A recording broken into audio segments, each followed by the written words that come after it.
Welcome back to The Real Contrast. I'm Kyle A. I'm Brian K. How you doing today, brother? Good, brother. We're in Studio 1A. Ooh. The Kyle A. Laboratories here. Yeah. This is nice. What you guys can't see is we're officially in deep fall, and we've got a rockin' little wood stove over there keeping us warm. I'm loving this. Yeah. I'm loving this, man. It feels good. This is going to be fun. The pipe's still getting seasoned, so it's a little off smelling, but not too bad. I don't think our viewers are complaining about the Can you smell. guys smell that? No, that's just Kyle. So That's from really hearths what to that is. homes, we bring the keys to success. Oh, yeah. And it's a wood hearth. We have it. Well, we Yeah. don't actually have a hearth. We have No. a stove. But I got some license plates underneath there, Yeah. and that's because we switched them out. And I'll tell you why. If you look at those license plates, they don't look like what I want them to look at. Oh, choir love. Yeah, but that's not choir spelled with a C. Oh. So we got in our heads for a while, and we're like, I think that they're thinking it's saying something else, Oh. and so we ended up getting new plates. You had people honking at you that you didn't really want honking at you, huh? Yeah. That's a bummer. Well, That's fun. a little bit of riffing from the guys at the fire station too. So that's really where And that's where the really- truth comes out. Yeah, exactly. All right. So here we are, Studio 1A. We are November 7th. Just had the presidential election. We Yes, now we did. know who is going to be our 47th president of the United States. And I have a question here for you. It's very okay. I'm going to preface it. This can be very controversial. And quite honestly, I think we're pretty open books here. Yep. But it could turn some viewers off. So let's just get straight to it. Okay, my question for you: do you prefer carpets in the bedroom? Ooh, no. I actually I prefer something warm now. Okay, hold on. Can it be if it's a heated floor? No. Oh, If it isn't a heated floor, yeah. I prefer like an area rug or something. okay. So something furry on your. Something that holds a little bit of the heat in because I don't like to get up in the morning and get my feet instantly cold. Yeah, that makes sense. So and I've heard that carpets are one of the biggest filters in your home if you have them. It's not a good thing though, because like that stuff stays there. Unless you get them True. cleaned. You got to get them cleaned out. Listen, I have carpets in my bedroom in my house, and I'm done, man. I will get the area rugs. I'm good with that, but next time we redo it, it's going to be hardwoods and area rugs. So we know your answer then. You betcha. Yeah. No carpets. In the whole house? Or just in the bedrooms? Well, I think the older I get, the less carpet I want in the house. I just want. Yeah. I think a nice patch of carpet in the bathroom is about good. Yeah. Well, Not at all. Like that's the most disgusting place to have carpet in your house. yeah, in the bathroom. Yeah, totally, dude. And you were just rolling with it where you're like, I'm yeah, just like, okay. yeah. You know, hey, I used to be a carpet cleaner. For 10 years, I cleaned carpets before I was then I was a sheet metal worker, and then I became a realtor. So I know all about carpets. And I have carpets in my living room. Love them. I also have tile that's heated, and then I have a wood floor. But I have carpet in the bedroom, and I like that. I will take a heated tile in my bathroom any day of the week, twice on Sundays. Yeah, but we get them cleaned 3 times a year. The tile, not the wood, but the carpets and the tile 3 times a year. Yeah, you got them. Yep. Dogs, kids, all the things that come in from Kyle. the outside. Kyle coming in from the Yeah. outside.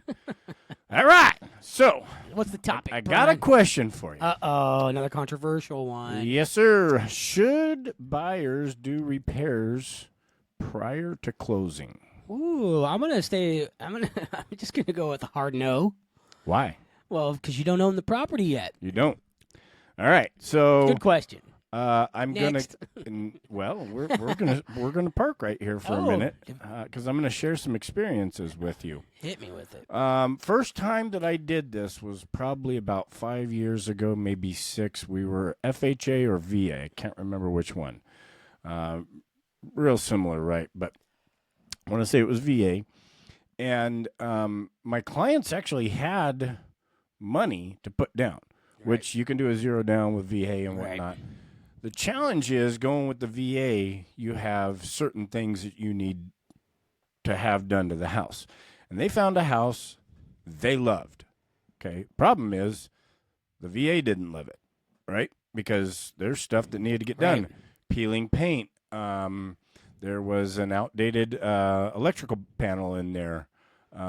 This one was my favorite one that we did because we did a lot of repairs to this house. And first I had all the no in me that you had. And after I talked it out with my broker and the buyers and everything, we decided, okay, this works for us. How are we going to do this? Right. So essentially what it looked like is we made an agreement that any repairs that we did, if the seller backed out for any reasons that weren't contractual, we'd get reimbursed for those repairs. Right. So my favorite one was they put a mini split into the house, okay? And you've got the outside unit that goes where? Where does the outside unit go? On the outside. On the outside.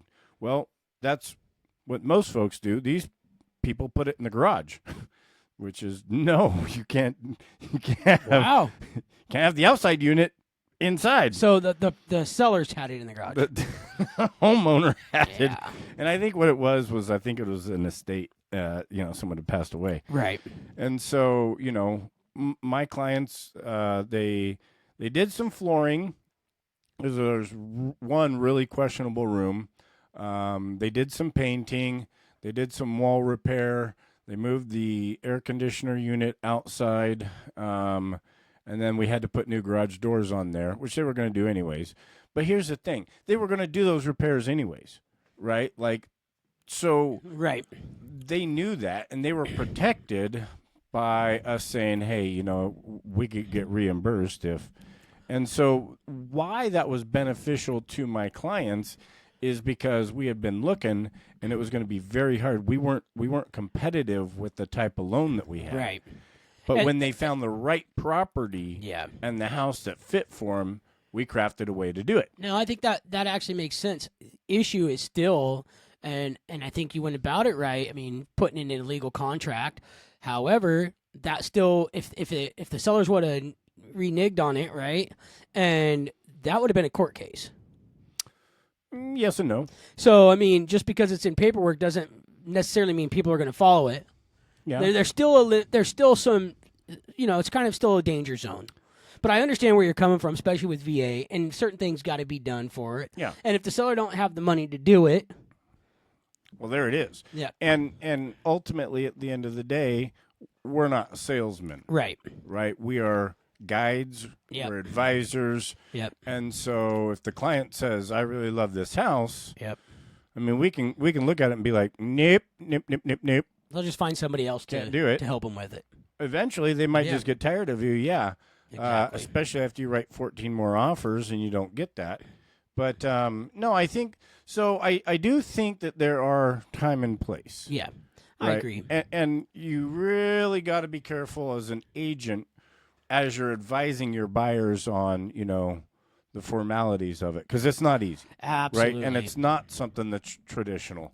But you're getting the information out to them, and saying, "Hey, here's what could happen. Here's what we need to do. Enter at your own risk." Right? If you want this, Yep. we're gonna have to do this now. Yep. Put on your boxing gloves. Put on your waders. Yep. It ain't gonna be easy, but at the end of the day, if it works for the clients, right? Yeah, absolutely. So what's new in your world? I keep looking down here. Kyle has a box of, it says buyers and a box of sellers, and is that where you keep your clients? That's exactly where I keep my clients. Okay. And now I we let know. them out, and I let them out little by little. Got Hey, this month I want a buyer, so I just open the box. There it is. Next month I want a seller. Just keep it 50-50, I don't want to be overtaken from one box because we want them to weigh about the same. Yeah. That makes total That's sense. actually my buyer and seller magazines. Got it. Okay. Yeah. Got it. I love the studio, man. I am Thanks. digging it. We're like at the Improv here. Yeah. Looks good. Telling jokes. Looks good. He he actually just finished laying the brick on this building like 2 days ago, didn't you? Yeah, it was tough, man. It took me literally about 2 hours to do all that. So 'Cause I'm a pro. I had a really interesting deal here, and I want to share with you a little bit of things that I learned. But do you have any topics that you want to come up with? You want to talk about anything that's making your toes frosty? You know, the one topic that I wanted to talk about, and I think I sent it to you, and it was lifestyle business or was it measurable business or uh, lifestyle business or transactional. Yeah. I Okay. think that's what it was. Okay. And I think this would be a topic for any other agents, coming in to the business. It's like, for the longest time, I just learned this word from one of my clients because I was having a hard day and I was talking with them and I was like, man, going to the office every day, doing this grind, because that's what she does. She does this grind and she's always, documenting and watching everything, metrics and all this stuff. And it really overwhelms me. And she goes, well, Kyle, one thing you have to decide, and I never thought about it, is do you want a lifestyle business or a transactional business so you can calculate and you watch everything, right? I mean, because obviously we want transactions. And I can't remember the exact name, so I'm probably messing it up. And I was like, it dawned on me, it's like, holy cow, what? I definitely want a lifestyle transit, business. And it fits me. It fits me really well, and it allows me to sit in my comfort zone, my genuinity. You know what I mean? So, I guess that's what I'd want to talk about. So for you, you're constantly tracking what you do, and you go back and you can look at next year's, and you're setting up these goals. And for me, for one, I want to have business, and two, I want to have my time with my family, and as I'm spending time with my family, that's kind of how I get business. Just out doing stuff. So it was pretty cool. It was a pretty cool statement. Good. To know that. Good. Because it allowed me literally to stop. And we had this conversation before we started this podcast tonight. Is about comparing myself to other people. Yeah. Yep. And that's a big one. Huge. And everybody does it. As long as you got flesh out there, you're susceptible to it. You just need to control it more. Yeah. And, to that point, Kyle, what I've seen a big change in you over the years is you keep adding more into your business that makes you stronger, right? So at first it was just kind of Kyle hopping around from cloud to cloud, skipping and whistling Dixie, right? And you probably, I think this is safe to say, had no idea how you were actually getting business.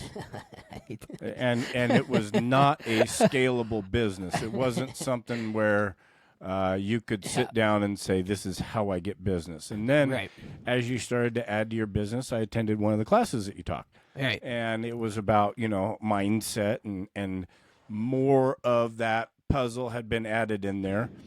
And now you're becoming more systematic because you do have a little bit more of a schedule where I go to the gym at this time, I go to the office at this time. Right. And as you add to those pieces, you might add in some goals. Okay, I'm going to be at the gym and I'm going to burn this many calories, or I'm going to go to the office, I'm going to make this many calls, or I'm going to set this many appointments. But by doing that, you now allow yourself, and I think we ended one of our podcasts on this, maybe it was one that didn't get taped, you allow yourself to have more freedom for your family. Yeah. And I think you nailed it, going back. I think one of the things is I look at this, all the things that are associated with real estate and being in our positions. And when I look at like something like how you go about your day, it's overwhelming to me. And so if it's overwhelming to me, that's a big pushback. So what I'm learning to do is take it in little tiny strides, right? Okay, I'm going to go to the office every day. I'm going to be there Monday, Tuesday, Wednesday, Thursday. Friday's family days. I'm going to be there for this much time. I'm going to find something to do that's oriented towards my business, whether it's CE classes, getting contracts all in line, working a little bit on my CRM, and then I hit the gym, and then I'm home. Right? So most of my business, there's a couple calls here at the office, but most of my business comes outside of the office. But I think you're right. It is kind of picking up. It's not at your level, which is okay. For me, it works for me because if I just rushed into some of the stuff that you do on a daily basis, it would overwhelm me, and I'd probably throw in the towel. Well, and so, one of the things I ask when we're teaching social media class, what's the best form of social media to use to advertise for your Any business? social media. What's right? the best one, though?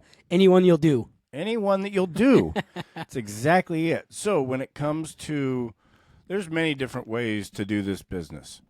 And the way that a successful agent will work is they'll find what they like to do and do it more. Yeah. Right, and scale on that. And so one of the things that I've seen year and year over and over again with you that is absolutely opposite from me, and to some point I have to keep myself from being envious or, idolizing it, is your ability. You love to socialize. Your Santa breakfast that's coming up.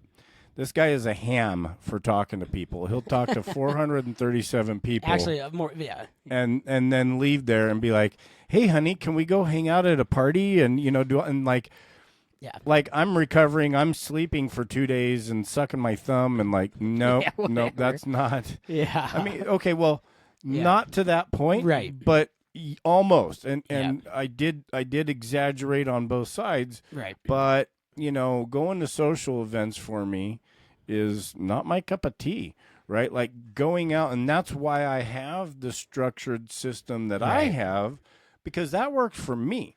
Yeah. And I too am adding each year, each month. It's, it's part of what I talk to my business coach about is what is work? Like our business plan, we put together a GPS this year, 1 goal, 3 priorities, 5 strategies for each priority, right? And priority number 1, while I'm at the office, especially before noon, whatever I'm doing, all I got to do is look up at priority number 1 and go, is what I'm doing at this current second helping me with that priority? Right. And that works for me, right? Yeah. And so, but at the end of the day, you got to find what works for you. And because you'll do it more. Exactly. What I found is I just love people. Plain and simple. I love being kind to people. I love opening. One of my favorite things to do is open doors for people. Not just doors that's on the market, but like if I'm going into Walmart and there's a bunch of people coming in, I'll stand there and I'll hold that door open for 10, 15 people. I'm not the guy just let it go. I don't know. That's something that I felt like it's something simple, but it's kind. Mm-hmm. And I get a kick out of that, or I love being helpful to other people, and it doesn't matter. No one's a stranger to me. I don't feel that way, so I strike up conversations in them anywhere. I love it. Yeah, I love it, and that's how I end up getting business. To me it's always going to feel magical. I'm going to go back to if we told new agents, most new agents that get into this business, we tell them, okay, well, you got to go lead gen, right? And if you ask me, your first job in real estate is to role play script, and your second job is to lead generate, right? But if we took that lead gen, and I use it, I say it like it's nothing, like it's just another phrase, right? Yeah. But if we took that and we replaced that with relationship building, that's what you do. Well, I think, right, and that's what you're so passionate about doing, is getting out, meeting someone, and building a relationship with them. Yeah, and I think at the other level of that, not just changing the words, I think it's an intention as well, right? Because when I'm out talking with people, and I'm building communications, like my intention has nothing to do with business. It just ends up evolving that way. And I'm not being unconscious. Like, I know that there's elevator scripts, and, we've talked about that, which is really cool. And yes, sometimes I find myself, oh, yeah, it was a good day. And then they ask you the question, well, what do you do? But a lot of times it's just, I'll be one of my clients will say, hey, come over and help me with this. And then one of their friends will show up and they'll be like, hey, this is my real estate agent. I wasn't there for business. I was there just to help out a friend a client who's become a friend. Next thing you know, I'm over at friend's house walking the property, and that's the beauty of it. And to me, it is magic. Right. And I think, as we all know, I'm sober now, and so no more alcohol. And I've kind of lost a little bit of that magic just in my sobriety, so I'm getting back into it. I'm starting to feel healthy again. I'm starting to feel normal in my sobriety, and I think it's beautiful. Yeah, definitely. So you smell kind of funny. Yeah, that's all right. It's just the toxins coming out. I just realized I think that I'm wearing like a camouflage shirt for this. You almost look like here. the Brick. I am the Brick. Yeah. So I mean, for any new agents out there, and if you feel like you're struggling, I think my advice would be find your center for one. I mean, if you latch on to the cold calling or the lead or scripts and calling people that are clicking in on your ads, and that works for you and you feel comfortable, go with it. I mean, but also don't be afraid to be uncomfortable as well. Yeah. So my oh my God, my phrase for the week. Hit me with it. All right. Success is stumbling from failure to failure without any loss of enthusiasm. That's awesome. Winston Churchill. That's good. All right, we're going to wrap this one up. It says other participants cannot hear you, so hopefully you can hear us. Maybe. All right. We're out of here. I'm Brian K. I'm Kyle A.